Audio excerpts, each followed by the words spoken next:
तो old Monks में आप सबका स्वागत है। आज हम फिलोसॉफी ऑफ रिलीजन का नेक्स्ट टॉपिक को कंटिन्यू करेंगे, that is religion without God. ठीक है, ऑब्वियसली इससे जुड़े जो भी निटी-ग्रिटीज हैं वो बहुत अच्छे से डिस्कस करने वाले इस वीडियो में। आप बने रहिए, कंप्लीटली वीडियो को देखिए, तभी कुछ फायदा होगा देखने का, अदरवाइज यहीं पे रुक जाइए और कुछ और देख लीजिए। ठीक है, चलो लेट्स स्टार्ट। दो टर्मिनोलॉजीज ऑटोमेटिकली बेसिक्स का पार्ट बन जाते हैं, एक है रिलीजन एंड दूसरा है गॉड। ठीक है, now I consider and I hope कि आपको रिलीजन का फिलोसॉफिकल वे से क्या मीनिंग निकल के आता है उसके बारे में आपने थोड़ा तो भी पढ़ा होगा, नहीं पढ़ा होगा तो भी इसमें कवर हो जाएगा, कोई चिंता की बात नहीं। And regarding the God you should also have that philosophical understanding. ठीक है, मैं I am not going to your personal choices और your personal thoughts on that. क्यों ऐसा कह रहा हूँ मैं? बिकॉज हम में से कई स्टूडेंट ये मिस्टेक कर लेते हैं कि हम अपने बिलीफ सिस्टम को क्वेश्चन करने लगते हैं। So please avoid that. This is just a subject, read it, apply it, get the result, UPSC में रैंक लो, आगे निकलो। ठीक है, सो बेसिक से स्टार्ट करते हैं। पहले कुछ इंपॉर्टेंट जो है यहाँ पे डिस्कस करने चाहिए। नॉन थीज्म का मतलब क्या होता है? थीज्म का बेसिक अंडरस्टैंडिंग हम सबको पता है, नहीं जानते उनके लिए कि those who believe in the existence of a God. ठीक है, अब गॉड कौन सा, या सिर्फ ये एक टर्मिनोलॉजी देने से कुछ होता है क्या? तो गॉड जब इस रेफरेंस में हम बात करते हैं, in reference in philosophy and specific to the word of theism, तो वहां पे गॉड कैसा है इनका? जो पर्सनैलिटी रखता है, जो एक क्रिएटर है, जिसने ये सृष्टि निर्माण की है, जिसका एक बहुत बड़ा हिस्सा है इस पूरे एग्जिस्टेंस के पीछे, ऐसा जिसको हम मानते हैं वो है गॉड। एंड वो गॉड ऑफ थीज्म होता है, and that is why it is called as a religion. क्योंकि कहीं ना कहीं पे उनका गॉड जो है वो पर्सनलिस्टिक है, क्रिएटर, सस्टेनर, डिस्ट्रॉयर है। ठीक है, ये सारे उसके एट्रीब्यूट्स है, ऐसा वो गॉड है। ऑमनीपोटेंट है, ऑमनीसिएंट है, ऑल नॉलेजेबल, ऑल पावरफुल जिसको हम कहते हैं। And that is what actually suits properly to the definition of a theism. Then what is non-theism? Definitely उसका हम निगेशन कहते हैं ना। नॉन का मतलब होता है निगेट करना, निगेट यानी जब भी हम उसका एब्सेंस या उसका denial, instead of an absence हम ज़्यादा उसको प्रेफर करेंगे कि डिनायल पे ज़्यादा फोकस करते हैं। सो नॉन थीज्म का मीनिंग क्या है यहाँ पे? Philosophical doctrine that negates the concept of a personal God. इसलिए यहाँ पे इंपॉर्टेंट कंसेप्ट वर्ड क्या है या कीवर्ड है? पर्सनल गॉड को वो निगेट करते हैं। That is by negating any possibility of existence of omnipotent, omniscient और creator, sustainer God. Simple. There is a fine difference between non theism and theism, atheism. अब अथीज्म जैसे हम कहते हैं, हमने चीज़ें हमको इस प्रकार से पढ़ने की आदत है कि हमने एक पार्ट पढ़ा तो उसका काउंटर पढ़ने की हम कोशिश करते हैं, लेकिन कभी कभी ऐसा थर्ड डायमेंशन भी एग्जिस्ट करता है, और उसका यही लोग थिंकर्स का काम या फिलोसोफर्स का काम होता है कि एग्जैक्टली कितने डायमेंशन एग्जिस्ट करते हैं in relation to the existence of a god. तो एक है थीज्म, दूसरा है नॉन थीज्म और तीसरा है अथीज्म। अथीज्म यानी थीज्म को टोटली इनकार कर देना, यानी इन शॉर्ट वो एक एरोगेंस से दिखता है। इसमें एरोगेंस से बेटर वर्ड यूज करूंगा कि जो रिजेक्शन पे ज्यादा फोकस करते हैं कि नहीं है ही नहीं, सॉर्ट ऑफ एटीट्यूड जो होता है। सो नॉन थीज्म और अथीज्म में क्या डिफरेंस है वो हम यहाँ पे जानेंगे। नॉन थीज्म जस्ट डिनाइज दी गॉड्स एग्जिस्टेंस, वो सिर्फ डिनाई करते हैं। वो कहते हैं कि मुझे पता नहीं है इसलिए मैं डिनाई कर रहा हूँ। बट जैसे आपने कई लोगों को देखा होगा ना कि वो जब एक्सप्लेन करते हैं चीज़ों को, तो वो बताते हैं कि भाई मैंने नहीं देखा भगवान को, सो आई डोंट नो कि वो एग्जिस्ट करता है या नहीं है। ये वो एक स्टैंड होता है। और दूसरा ये स्टैंड होता है जो हम अतिज्म में देखेंगे कि भाई है ही नहीं, तू जो बोल रहा है ना वो झूठ है, वैसा कुछ होता ही नहीं है, sort of. So non-theism just denies the god's existence but does not goes to prove the non-existence of a god. वो जिद पे नहीं लड़े रहते, पड़े रहते कि हम आपके गॉड को डिसप्रूव करके दिखाएंगे या है ही नहीं ये बता पाएंगे। तो अथीज्म कैसा होता है? ये वो होता है जहां पे वो प्रूव करने के लिए जाते हैं, वो नेक्स्ट पॉइंट में आएगा। अभी यहाँ पे हम देख रहे हैं कि नॉन थीज्म। तो अथीज्म वालों का कंसेप्ट क्या होता है कि हम बताएंगे कि आप जो गॉड कह रहे हो ना वो है ही नहीं। बट नॉन थीज्म वैसे रहता है क्या? नहीं, नॉन थीज्म बिलीव्स दैट कि मैं बिलीव नहीं करता, या मेरा ऐसा मानना है कि मैंने देखा नहीं है सो आई डोंट बिलीव। थोड़ा सा इसको हम एम्पिरिसिस्ट लोगों से भी थोड़ा रिलेट कर सकते हैं, those who believe only on the experiences, those we have with the help of this sensory perceptions. लेकिन यहाँ पे हम ऐसा क्लियर कट वो वर्ड यूज नहीं कर सकते, because we have to see the non theism not just in the western domain but also in the Indian domain as well, जहाँ पे एम्पिरिसिज्म ऐसा स्पेसिफिक अगर चारवाकों को वो भी कुछ हद तक पकड़ा तो ही एम्पिरिसिस्ट का रिफ्लेक्शन थोड़ा दिखता है, but otherwise in majority of Indian philosophy you will not find that. वो एक नॉट फाइंड दैट का मतलब वो जस्ट एक स्टेपिंग स्टोन करके कंसिडर किया जाता है। इंडियन थॉट प्रोसेस जैसे आपने अच्छे से अगर पढ़ी होगी तो आपको होलिस्टिक नेचर दिखाई देगा। यानी आदि Shankaracharya is a summit of Indian philosophy, कि जिन्होंने ऑलमोस्ट हर चीज का सवाल का जवाब उन्होंने दिया है। तो आगे बढ़ते हैं। So non theism it does not necessarily negate the spiritual और सुपरनैचुरल रियलिटी या divine power, it accept existence of some divine power seldom. यानी ज़्यादातर वो ऐसे नज़र आते हैं कि कोई ना कोई सुपरनैचुरल पावर को वो बिलीव करते हैं, बट वो कंप्लीटली डिनाई करते हैं उसका पर्सनल एग्जिस्टेंस। जैसे कहते हैं ना कि अरे भगवान के 10 हाथ होंगे, ये होगा वो होगा, ऐसा जो एक प्रकार का डिस्क्रिप्शन है ना, ये वो डिनाई करते हैं। हाँ, बट वो एक्सेप्ट करते हैं कि ये सब जो चल रहा है ना इतना यूनिवर्स में, इसके पीछे कुछ तो है, कोई तो डिवाइन पावर है, कोई तो एक सुपरनैचुरल या स्पिरिचुअल एंटिटी है जो इन सब पे वो रेगुलेट करने का काम कर रही है। So believing on that supernatural being और रियलिटी और divine power does not necessarily mean on the existence of a God. ये दो चीज़ें अगर आपने यहाँ पे नोटिस करी ना अच्छे से, तो आई गेस इस टॉपिक में कोई दिक्कत नहीं होगी।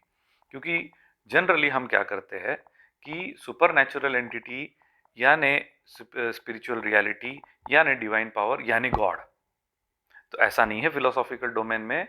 फिलोसॉफी के सब्जेक्ट मैटर का ये जो हम रिलीजन के कंटेक्स्ट में डिस्कशन करते हैं, तो उसमें जो गॉड का एक पोजीशन है, वो पोजीशन वेस्टर्न कंटेक्स्ट में जिस तरह से दी है वैसा हमारे ज़्यादातर सिलेबस में पाया जाता है। यानी आप अगर स्टूडेंट को दिक्कत इसलिए आती है फिलोसॉफी ऑफ रिलीजन पढ़ते समय बिकॉज कोई कॉन्क्रीट वन पॉइंट सोर्स नहीं है, आज भी वो इशू है। लेकिन और आपने अगर ये पॉइंट समझ लिया कि वेस्टर्न थॉट के अनुसार गॉड एंड रिलीजन ये सारे कंसेप्ट डिजाइन किए गए हैं, तो आपको कभी कोई दिक्कत नहीं आएगी, because you just need to keep it for that self only. आपको वो गॉड का कंसेप्ट इंडियन फिलोसॉफी के ईश्वर के साथ रिलेट करने की कोई ज़रूरत ही नहीं है। कहीं ना कहीं पे हम लोग क्या करते हैं, हम गॉड एक ही होगा, हमारी अपनी धारणा इसमें लागू करके अप्लाई करके थोड़ा सा सोच विचार करके कुछ तो नतीजा निकालने का अपना एक तरीका होता है, हर किसी का एटीट्यूड होता है। लेकिन अगर आपने क्लियरली इन दोनों को सेपरेट रखा कि फिलोसॉफी ऑफ रिलीजन में रिलीजन एंड गॉड का जो कंसेप्ट है वो वेस्टर्न थॉट्स के अनुसार ज़्यादातर डिस्कस किया गया है, और इंडियन कंटेक्स्ट में आपको दिखाई देगा वो भी with respect to Buddhism and Jainism दिखाई पड़ेगा आपको। हाँ, रेस्ट ऑफ दी जैसे आदि शंकराचार्य के जो फिलोसॉफिकल थॉट्स है उसके ऊपर काफ़ी यार मुझे ऐसा स्पेसिफिक तो अभी तक कोई डोमेन या थिंकर नहीं दिखा वेस्टर्न फिलोसॉफी में जो आदि शंकराचार्य के फिलोसॉफी को क्रिटिसाइज या निगेट करने का प्रयास कर रहा है। तो इसका सिंपल मतलब है आदि शंकराचार्य की जो फिलोसॉफिकल डॉक्ट्रिन है वो even today is at a summit, is at some par level where western people also cannot deal with. तो वेस्टर्न पीपल क्या करते हैं, सिंपली वो डिनाई कर देते हैं। You know, it's very easy to say that it doesn't exist, but instead of proving it, many people have accepted different theories or propagated different theories to say why they are not accepting it. It is not the denial of that, it is just their rejection of why they are not accepting. Okay, तो वो थोड़ा सा आपको थोड़ा एक बार अच्छे से ये सब सिलेबस रीड करोगे पढ़ोगे तो अपने आप समझ में आ जाएगा मैं क्या कह रहा हूँ। But for this matter don't equate the spiritual supernatural reality और divine power with the God. यहाँ पे हम जब गॉड का नाम लेते हैं तो वेस्टर्न कंटेक्स्ट में रिलीजियस डोमेन में पर्सोनलिस्टिक गॉड यानी जो creator sustainer destroyer omnipotent omniscient ऐसा गॉड है, उसी गॉड के रिलीजन के कंटेक्स्ट में डिस्कशन होता है। ठीक है, तो जब हम गॉड बताएंगे तो जब वो इंडियन फिलोसोफर्स जैसे बुद्धिज्म जैनिज्म के बारे में डिस्कस करेंगे तो कैसे करते हैं वो गॉड को एनालिसिस, वो हम आगे देखेंगे थोड़ी देर में। फॉर एग्जाम्पल हियर, एग्जाम्पल कौन से है नॉन थीज्म के? Jainism, Buddhism, Samkhya. Immanuel Kant का रिलीजन नहीं है although, but he can be categorise as an non theistic.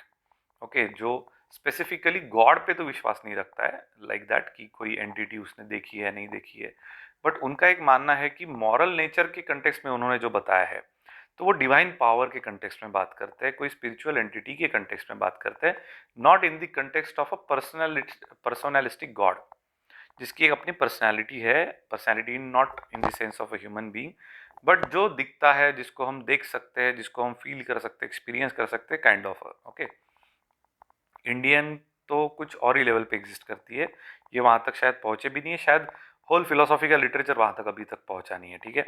It will take lot of time and lot of efforts first of all to put that part into the philosophy of religion, ठीक है। तो unless and until कोई उसको पकड़ के सही में करेगा यूनिवर्सिटी में बैठ के पीएचडी करके, मुझे नहीं लगता वो ऐड होगा। तो जैसे जैना में आपने देखा होगा कि वो गॉड को डिनाई करते हैं। किस गॉड को डिनाई करते हैं? पर्सनलिस्टिक गॉड को। वो पर्टिकुलरली जैसा हम क्रिएटर मानते हैं कि उसने बनाया है, उसने वो सब क्रिएट किया है, या वो ऑल पावरफुल है, ऑमनीसेंट है, ऑमनीपोटेंट, वो उसको नहीं मानते। बुद्धिज्म में भी आपने देखा होगा कि वो तो प्रत्युत समुत्पाद पे बात करते हैं, यानी एवरीथिंग हैज अ कॉज। तो अनकॉज्ड कॉज नहीं हो सकता, यानी God is someone who is uncaused cause in the western context, है ना, कि जिसका कोई कॉज ही नहीं है वही तो गॉड हो सकता है, अदरवाइज वो गॉड हो ही नहीं सकता। तो प्रत्युत समुत्पाद क्या कहता है कि भैया जो भी है it is because of the causal dependent theory. तो जो भी है कॉज पे डिपेंडेंट अगर करता है तो गॉड भी कॉज पे डिपेंडेंट करना चाहिए फिर, और अगर गॉड कॉज पे डिपेंड करता है तो डेफिनेटली वो गॉड नहीं हो सकता। So Buddha also denies the existence of a God. In whole theory of a Buddhism आप अगर देखोगे तो वो गॉड के रेफरेंस में डिस्कशन ही नहीं कर रहे। उन्होंने जो भी फिलोसॉफी लिखी है, बेसिक तो उनका यही था कि लोगों के ज़िंदगी से दुख और पेन और सफरिंग को हटाए, और उसके लिए जो मार्ग दिया है वो पूरी ज़िंदगी सिर्फ उस पर ही बात करते आए हैं। एंड वैसा भी उनका एक नेचर था कि अननेसेसरी जो चीज़ें हमारे दिमाग के दायरे के बाहर है उसको जब हम समझ ही नहीं पाएंगे तो उसके लिए समय गंवाना कितना यूजफुल है, ठीक है। आगे जाते हैं। Whereas an atheist tries to condemn and criticise the God. जो मैंने बोला ना, एक negative attitude towards the God जो हमें भारत में काफ़ी हद तक दिखता है, it is not way of Indian thinking process. हम बहुत टॉलरेट, हम समझ के लेने वाले। देखो ना आप, चारवाका को भी स्थान था कि वो फिलोसॉफिकल डिबेट्स में पार्ट ले, वो अपना विषय रखे, उनको तब से स्थान दिया गया है, इसीलिए आज हम 2022-23 में भी इसको पढ़ पा रहे हैं चारवाका को। तो it is not about just rejecting, condemning and criticising जो आज भारत में दिखता है रिगार्डिंग और अगेंस्ट द गॉड। वो गॉड स्पेसिफिक टू, जैसा मैं कह रहा था, वेस्टर्न कंटेक्स्ट में होना चाहिए। Unfortunately it has been carry forwarded in India and implemented in the Indian context, और वो भारत का जो कल्चर है अननेसेसरीली उसके बीच में प्रॉब्लम क्रिएट करने का, ये इंटरनल हारमोनी डिस्टर्ब करने के अलग अलग तरीके होते हैं जो आप सब जानते हो कहाँ से आते हैं, क्यों करते हैं, और भारत के टुकड़े होंगे और ये सब वहीं से चल के आता है। तो अल्टीमेटली कहने का तात्पर्य यही है, atheist tries to condemn and criticise the God. ये सब वेस्टर्न के सोसाइटी का पार्ट है एक्चुअली, लेकिन अनफॉर्चुनेटली जब हम आंसर लिखने जाते हैं और कलराइज हो जाते हैं कि हम इंडिया में भी शायद ऐसा ही कुछ है, रिलेट करने के लिए बहुत आसान है, लेकिन ये बात भी कहीं ना कहीं पे at the back of mind we should be aware of कि ये इसका सोर्स क्या है। When it is flowing from the West then you must be aware कि इंडियन काउंटर इस पे क्या सोचता है, right. And there is no other, I would suggest, to find any solution about this. It is always best to refer to the, I would suggest, Shri Aurobindo, or you can refer to the Shri Adi Shankaracharya, or even in the modern context if you read Dr. Sarvapalli Radhakrishna, you will get ample of arguments against these nitty-gritties regarding this particular context of discussion. It reflects the feeling of an anger against God or who supports the existence of a God. But what about the non-theist's opinion on religion? जैसे मैंने कहा था ना ऊपर, हमने already वो discuss किया है पॉइंट, बट उसको थोड़ा और एक्सप्लेन करने के लिए यहाँ पे ओपन किया है। Religion does believe on existence of a God, of existence of some supernatural or divine being and not necessarily on a personal god। वो क्या होता है कि अगर रिलीजन के कंटेक्स्ट में देखा जाए कि वो एक ऐसे सुपरनैचुरल एंटिटी पे बिलीव करता है या पावर पे जो बियॉन्ड ह्यूमन के कैपेसिटी के है, यानी ऐसा कुछ पावर जो एक आम आदमी शायद नहीं कर पाए। और इसीलिए आप अगर आगे देखोगे, and as this divine being becomes an object of worship, they become the basis of a religion. तो अगर ऐसे कुछ समुदाय है जो सुपरनैचुरल एंटिटी पे बिलीव करते हैं या डिवाइन पावर पे बिलीव करते हैं, और वो जानते हैं कि मनुष्य अगर वो उस डिवाइन पावर के साथ इस धरती पे है तो उनको वर्शिप करने का काम सामान्य सोसाइटी के वो लोग करना स्टार्ट कर देते हैं।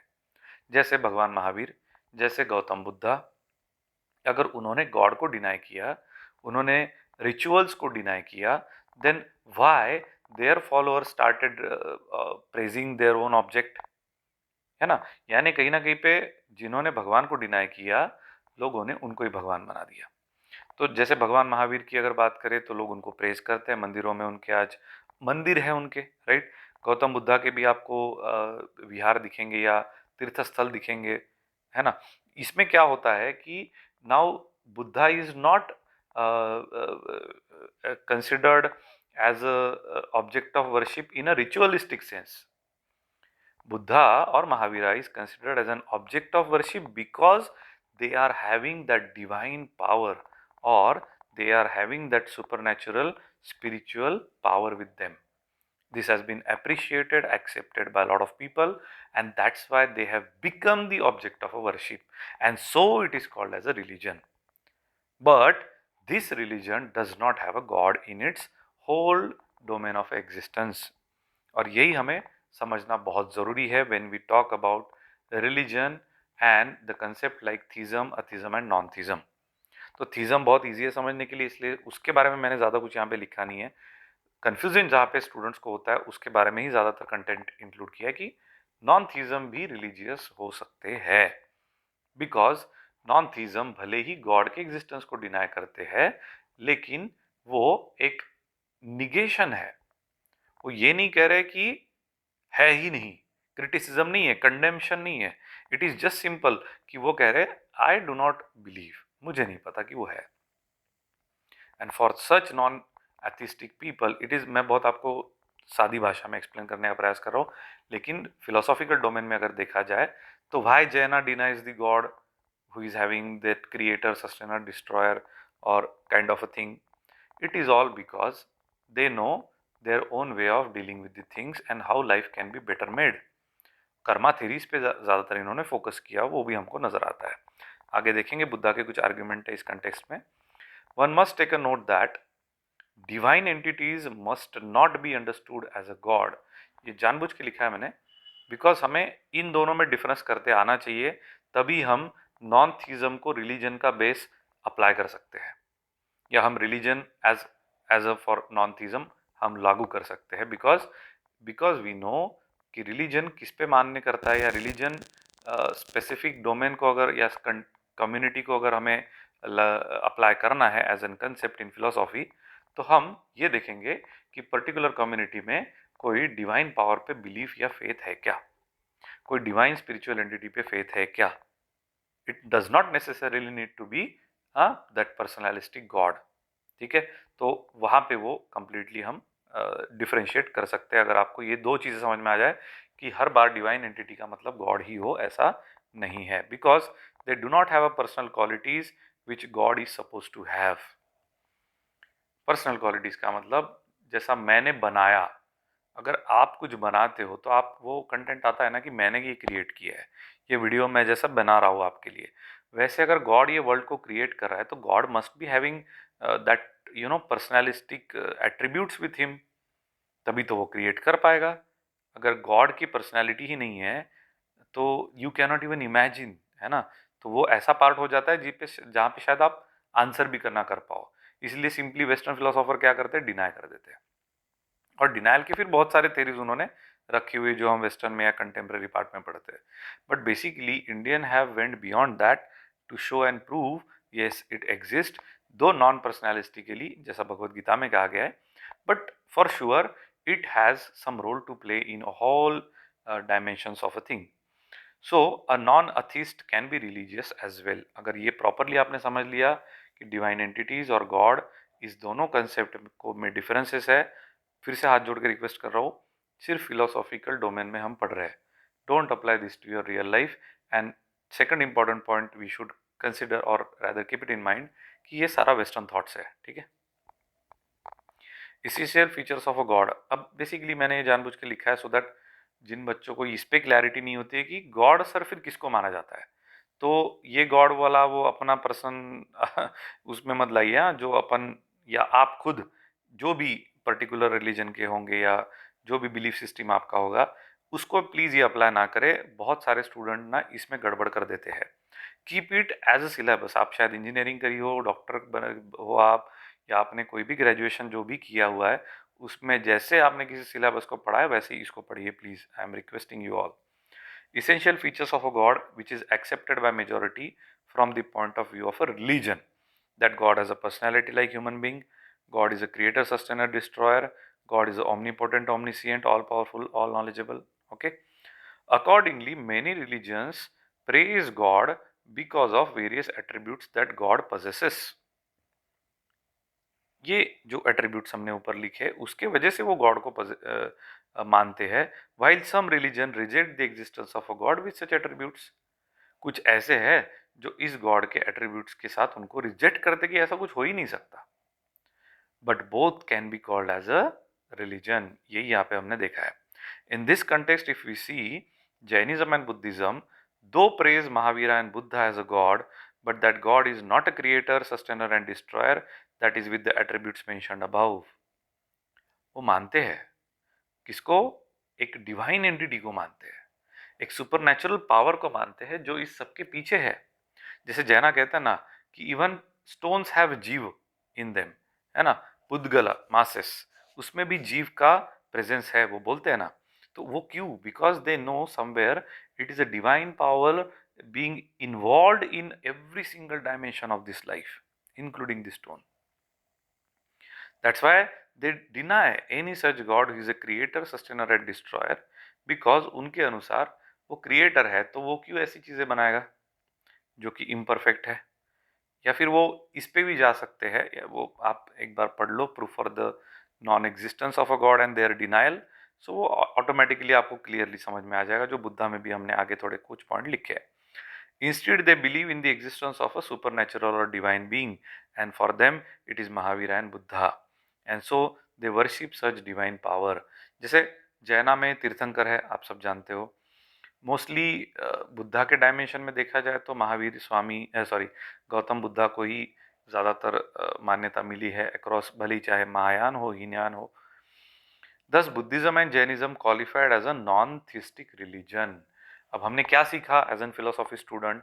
तो नॉन थिस्टिक रिलीजन का मतलब क्या होता है पता हमें सब कुछ है, बिकॉज हमने पढ़ा है इंडियन वेस्टर्न में।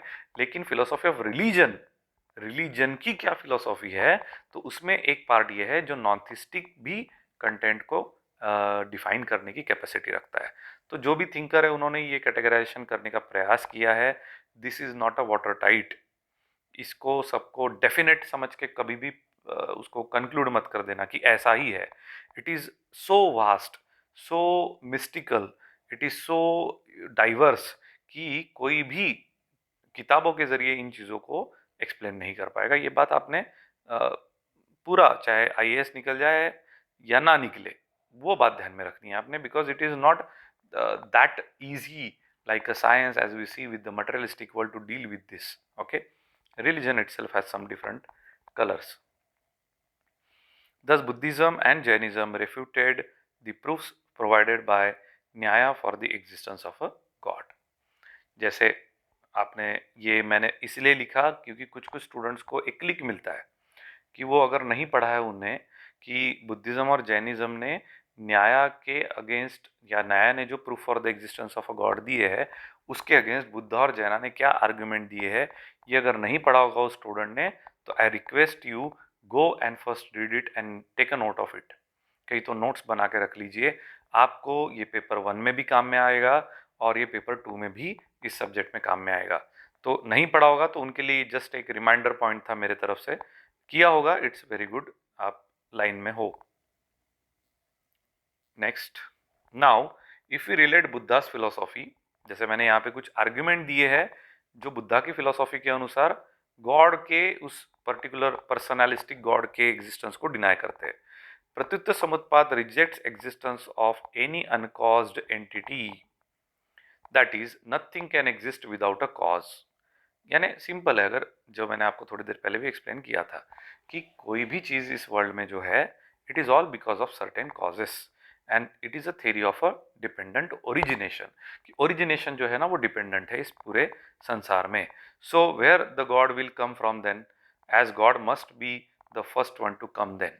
अगर गॉड पहला है तो उसका कोई कॉज नहीं है, और अगर गॉड का कोई कॉज नहीं है तो डेफिनेटली प्रत्युत्तर समुत्पाद इनवैलिड हो जाएगी, उसका एप्लीकेशन प्रूव नहीं हो पाएगा, राइट। इसलिए वो डिनाई करते हैं सिंपली। ऑल्सो क्षणिकवादा negates the existence any of any unchanging entity as everything is momentary. क्षणिकवाद क्या कहता है कि सब कुछ मोमेंटरी है, क्षणिक है, जो मोमेंट टू मोमेंट चेंज होते जाता है। A moment giving rise to B, B moment giving rise to C, and the cycle is going on. They are so intermittently close कि we can not differentiate in between them. So यहाँ पे कुछ भी ऐसा नहीं है जो unchanging है, ऐसी कोई एंटिटी ही नहीं है जो चेंज नहीं हो रही है। ए बी में कन्वर्ट हो रहा है, बी सी में कन्वर्ट हो रहा है, कंटिन्यूसली ये कन्वर्जन की प्रोसेस चल रही है। Change is only permanent. So how God can be there as an unchanging entity, इसलिए उन्होंने ये दो लॉजिक के बेस पे डिनाई कर दिया है। अशोक घोषा एक बुद्धा के फिलोसोफर थे, बुद्धिस्ट फिलोसोफर थे, सॉरी। उन्होंने अपने कार्यकाल में कुछ वैलिडिटी ऑफ गॉड पे क्वेश्चंस किए थे कि भाई अगर God is a creator, then how can merit, demerit और vice and virtue must have originated from him. अगर गॉड एक क्रिएटर मानते हो आप, है ना, हमने जैसे कहा था कि मोस्टली रिलीजियंस जो गॉड को मानते हैं वो ये कहते हैं कि गॉड ही क्रिएटर है, सस्टेनर है, डिस्ट्रॉयर है, ओमनीपोटेंट है, ओमनीसिएंट है। ये रट लो, लिखना ही पड़ेगा आंसर में। तो अगर वैसा है तो उसने मेरिट और डिमेरिट ये उससे कैसे आए, वाइसेस एंड वर्च्यूज उनसे कैसे आए। दिस इज अनआंसरेबल ना, because we all can see and prove to everyone कि मेरिट के साथ डिमेरिट भी है, वाइसेस के साथ वर्च्यूज भी है। अच्छा हो रहा है तो बुरा भी दिख रहा है, evil we can see, experience, right. Suffering itself is a big sign of that. What is his motive of a creation, उसका मोटिव क्या होगा क्रिएशन के पीछे। अगर ये मानते हैं कि if there is no motive, ऐसा अगर हम मान के चलते हैं, देन ही इज अनइंटेलिजेंट, कि भैया मस्ती में थोड़ी ना बना दिया ये सब। And if he has a motive of a well being of a जीवास, जीवास का वेल बीइंग करना ये उसका मोटिव है behind the creation, then why does he created जीवास whose well being God himself could not do. है ना, सिंपल है कि जीवास का वेल बीइंग करने के लिए गॉड ने जीवास को बनाया। अरे भैया जीवास फिर आपने परफेक्ट ही क्यों नहीं बना दिए। इन शॉर्ट, मैं आपको इजी भाषा में समझाने का प्रयास कर रहा हूँ, लेकिन आंसर लिखते वक्त इसको प्रॉपरली लिखना है इसी वर्ड्स में जैसे यहाँ पे लिखा गया है। If God is omnipotent creator, why there are atheist. है ना, सिंपल, अगर गॉड ही सब क्रिएटर है, ऑल पावरफुल है, तो ऐसे कुछ लोगों को पैदा क्यों किया भाई साहब आपने, कि जो आप ही के अगेंस्ट बात कर रहे हैं, जो आप ही के एग्जिस्टेंस पे बिलीव नहीं कर रहे। ऐसा कुछ मैकेनिज्म क्यों नहीं है उनके पास कि उनको पता चले कि आप हो। यानी कहीं ना कहीं पे it is all about denial of the existence of a god. और दूसरा ये है कि if God is one, then why there are polytheist. अगर गॉड एक से ज्यादा है तो, सॉरी, गॉड अगर एक ही है तो यहाँ पे अलग अलग गॉड को प्रेस करने वाले अलग अलग लोग क्यों दिखते हैं। कोई इस गॉड को मानता है, कोई उस गॉड को मानता है। दैट्स वाई सिंपली उसके कॉम्प्लेक्सिटी को डिनाई करते हुए गॉड की एग्जिस्टेंस को डिनाई करना बेस्ट ऑप्शन बुद्धिस्ट फिलोसॉफीज ने अडॉप्ट किया हुआ है।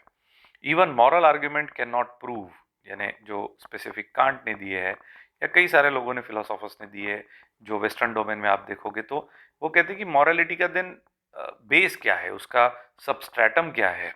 As God can not bound by the laws of karma, simple, rather law of karma with works autonomously on the basis of theory of a causal dependence। Simple है कि अगर आप ये कहते हो कि मॉरल आर्ग्यूमेंट के अनुसार कि ये जो भी चल रहा है वो अच्छे दिशा में जाना चाहिए, क्योंकि गॉड खुद वो चाहता है। चाहता है का मतलब क्या है, somewhere he is bound by the laws of karma. ऐसा बोलने का प्रयास हो रहा है यहाँ पे कि वो खुद लॉ ऑफ कर्मा से बंधा हुआ है, हम सब बंधे हुए हैं। So he must have been within the control of law of karma. लेकिन वैसा पॉसिबल है क्या, नहीं है। तो बुद्धा कहते हैं या अश्वघोषा कहते हैं कि law of Karma rather automatically काम करता है, उसको गॉड की जरूरत ही नहीं है, या गॉड के एप्लीकेशन की भी जरूरत नहीं, because it works on the principle of a प्रत्युत समुत्पाद, that is a causal theory of a dependent origination.